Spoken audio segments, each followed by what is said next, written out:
সেটা হলো নিচের প্রেশার। সিস্টোলিক প্রেশার হৃৎপিণ্ড সংকুচন অবস্থায় থাকবে, আর ডায়াস্টোলিক প্রেশার হৃৎপিণ্ড ডায়াস্টোল বা প্রসারিত অবস্থায় থাকবে।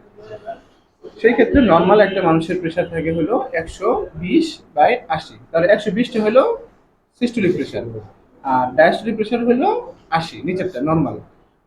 এছাড়া আরো কিছু প্রেশার আছে, ওগুলো আমরা পড়াইছি ক্লাসের ভিতরে। হ্যাঁ, মিন প্রেশার আছে, তারপর পালস প্রেশার আছে, এগুলো অনেক প্রেশার আছে আরো। হ্যাঁ, ওগুলা ডিটেলস এখানে না বলে, যাই হোক, মিন প্রেশারে আলাদা একটা সূত্র লিখে দিয়েছিলাম, ওগুলা একটু দেখে নিবেন। পালস প্রেশার, এগুলো আলাদা আলাদা গুরুত্ব আছে সবকিছু। ধরেন 120 আর 80 নর্মাল পার্থক্য কত? 40, তাই না? এখন 120 আর 80 যদি না থেকে 140 থাকলো, নিচেরটা 60 থাকলো, তাহলে পার্থক্য অনেক বেশি হয়ে গেল না?